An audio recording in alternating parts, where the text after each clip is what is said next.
बचपन से घर वालों ने एक ही चीज़ सिखाई है, सरकारी नौकरी ले लो और लाइफ सेटल। पर उसका एक दूसरा पहलू भी है। क्या कभी सोचा है उसके बारे में? भारत के राष्ट्रपति यानी फर्स्ट सिटीजन ऑफ इंडिया की सैलरी इन्फोसिस के सीईओ की सैलरी से भी कम है। सलील पारेख जो इन्फोसिस के सीईओ हैं, उनकी एनुअल सैलरी 80 करोड़ है और वहीं द्रौपदी मुर्मू जी की सैलरी 60 लाख पर annum यानी 75% कम। मतलब गवर्नमेंट जॉब लगने पर सोसाइटी में इज्जत तो मिलती है पर पैसे नहीं। फिर भी लोग इसके पीछे अपना यूथ, अपना प्राइम, अपना पूरा एक्सपीरियंस लगा देते हैं। लेकिन ऐसा नहीं है कि गवर्नमेंट जॉब के फायदे नहीं है। जॉब स्टेबिलिटी बहुत है, आप एक ही कंपनी में 15 से 20 साल बिता सकते हैं। 9 to 5 वाला शेड्यूल यहाँ सच में फॉलो होता है और रिटायरमेंट बेनिफिट्स भी काफ़ी हैं। फिर भी CMI का डेटा अगर आप देखें तो इंडिया में गवर्नमेंट जॉब्स टोटल जॉब्स का सिर्फ 3% है और अगर प्राइवेट और गवर्नमेंट दोनों की बात करें तो भी ये सिर्फ 25% ही है। तो सवाल ये है कि इसके बावजूद लोग इतनी शिद्दत से सरकारी नौकरी के पीछे क्यों भाग रहे हैं? शुरू करते हैं 1 करोड़ इंटर्नशिप स्कीम से।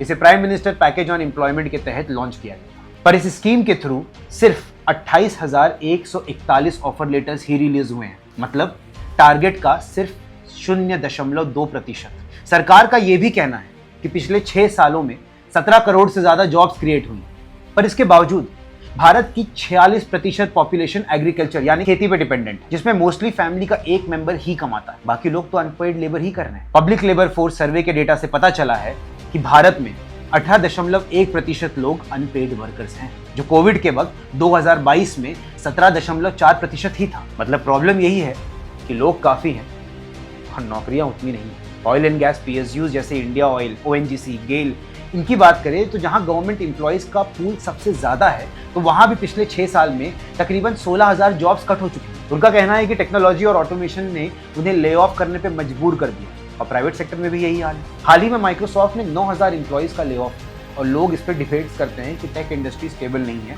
पर फिर सैलरी भी तो गवर्नमेंट जॉब से 5 गुना ज्यादा है। सरकारी जॉब में 20 साल लग जाते हैं जितना एक MNC में 1 महीने की सैलरी हो। लेकिन इस बीच सिर्फ सरकार को दोषी ठहराना सही है कि वो उतनी नौकरियां जनरेट नहीं कर पा रही हैं, या फिर इसमें यूथ भी उतना ही बड़ा जिम्मेदार है?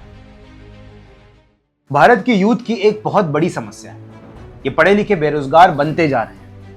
हर कॉलेज से निकलते ग्रेजुएट सरकारी नौकरी के लिए लाइन में लग जाते हैं। ठीक है, सोचिए 1000 वैकेंसीज के लिए 10 लाख एप्लीकेशंस, क्या ये आम बात नहीं हो गई? ये सिर्फ एक स्टेट या डिपार्टमेंट की बात नहीं है, हर जगह यही हाल है। टाइम्स ऑफ इंडिया की रिपोर्ट के हिसाब से 83% इंजीनियरिंग ग्रेजुएट्स जॉबलेस हैं या उन्हें इंटर्नशिप भी नहीं मिल रही। MBA ग्रेजुएट्स का भी यही हाल है। एक टैलेंट रिपोर्ट के मुताबिक 50% MBA ग्रेजुएट्स आज भी जॉबलेस हैं। इसका मतलब यही है कि अब इंडस्ट्री स्किल बेस्ड हायरिंग को ज्यादा फेवर कर रही है। इसीलिए एक कॉम्पिटिटिव एग्जाम के पीछे 4 से 5 साल लगा देना बिना किसी बैकअप प्लान के या बिना किसी स्किल डेवलपमेंट के आज लोगों पे ही भारी पड़ रहा है।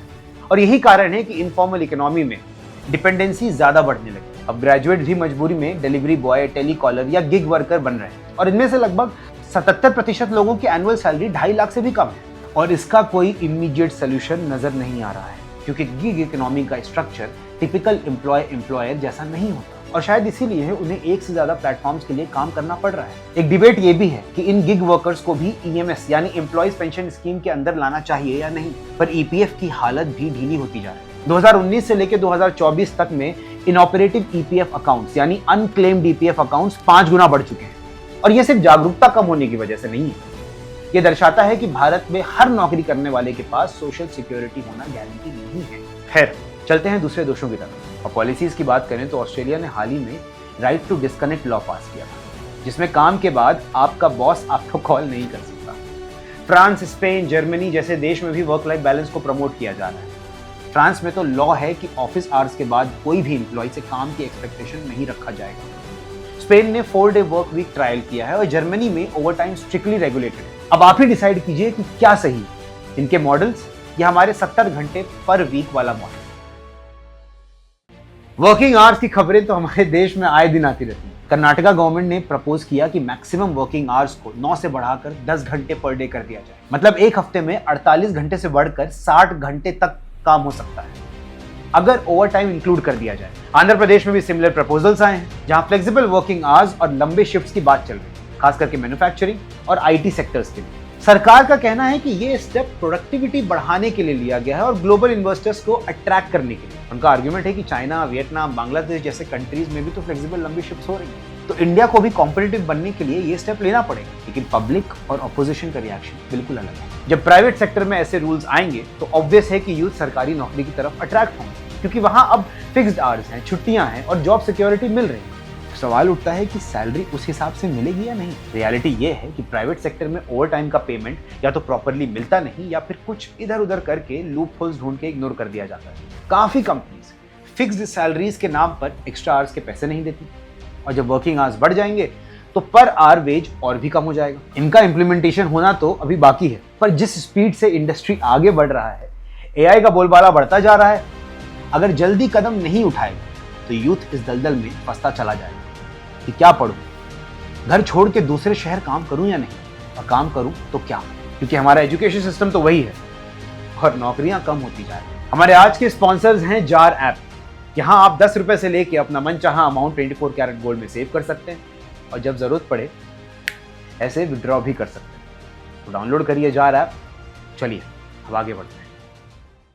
ऐसे में यूथ करे तो आखिर क्या।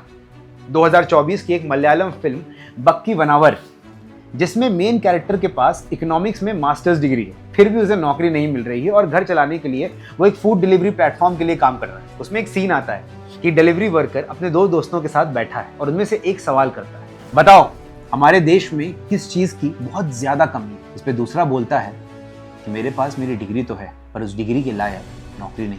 अब इस दुविधा में यूथ फंसा हुआ है। इसकी वजह से भारत को सही मायने में पावरफुल इकोनॉमी बनने में देर तो लगेगी। फिलहाल हमारे पास क्या ऑप्शंस हैं? अपने स्किल सेट डाइवर्सिफाई करें, coding, data analytics, content creation, video editing जैसे नए स्किल्स सीखें। इनके कोर्सेज या मटेरियल्स फ्री में यहीं YouTube पे अवेलेबल है।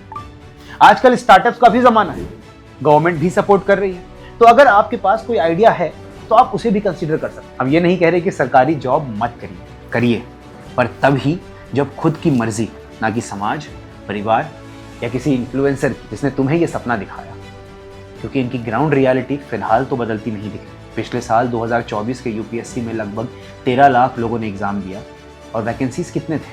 1000, 0.1%। ये है इसका एक्सेप्टेंस रेट। तो आपको क्या लगता है सोल्यूशन क्या हो सकता है? क्या आप भी सरकारी नौकरी के रेस में भाग रहे हैं? अपनी राय कमेंट सेक्शन में जरूर बताइए और वीडियो पसंद आए तो लाइक करें, शेयर करें और चैनल को भी सब्सक्राइब करें। मिलते हैं अगले वीडियो में एक नए टॉपिक के साथ। Thank you.